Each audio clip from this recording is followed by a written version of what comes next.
जय हिंद दोस्तों, भूतिया राजा के चैनल पर फिर से आपका स्वागत है। रातें डरावनी, कहानियां जबरदस्त, ये हमारा नारा है। आज रात आपके खौफ को दोगुना करने वाली ऐसी कहानी लाए हैं जिसके सुनकर रोंगटे खड़े हो जाएंगे। तो हेडफोन लगा लें, लाइटें धीमी कर दें और तैयार हो जाएं रूह कांप देने वाले सफर पर निकलने के लिए। एक छोटा सा गांव जहां पीपल के घने पेड़ रहस्यों को छिपाए रखते हैं, वहां रहता है राहुल, एक जिज्ञासु लड़का जिसे गांव के बुजुर्गों की डरावनी कहानियां बहुत लुभाती हैं। एक रात गांव में बिजली चली जाती है और अंधेरे में डूब जाता है। राहुल अपने घर में अकेला है, सिर्फ तेज हवा की सरसराहट और दूर से कुत्तों के भौंकने की आवाजें सुनाई दे रही हैं। अचानक राहुल को लकड़ी की खटखटाहट सुनाई देती है, मानो कोई दरवाजा खटखटा रहा हो। लेकिन उसका दरवाजा तो बंद है। हवा तेज हो जाती है और घर की पुरानी चीजें हिलने लगती हैं। राहुल को लगता है जैसे कोई अदृश्य चीज कमरे में घूम रही है।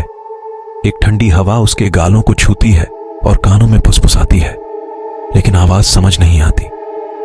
राहुल घबराकर सोचता है, क्या ये वही आत्मा है जिसके बारे में दादी नानी कहानियां सुनाती थी?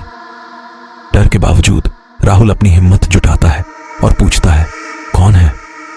जवाब में सिर्फ एक लंबी सांस सुनाई देती है। राहुल को याद आता है कि दादी नानी कहती थी, आत्माओं को शांत करने के लिए मंत्र का जाप करना चाहिए। वह धीमी आवाज में AUM शांति का जाप शुरू कर देता है। जैसे ही राहुल मंत्र का जाप करता है, कमरे का तापमान सामान्य हो जाता है और हवा की सरसराहट कम हो जाती है। कुछ देर बाद खटखटाहट बंद हो जाती है और एक शांत सी आहट कमरे में गूंजती है, मानो कोई दूर जा रहा हो। सुबह होने पर राहुल अपने घर के बाहर एक घायल पक्षी को पाता है। उसे समझ आता है कि शायद रात में पक्षी ही दरवाजा खटखटा रहा था और ठंड से बचने के लिए कमरे में घुस आया था। कहानी डर और हिम्मत के संघर्ष को दर्शाती है।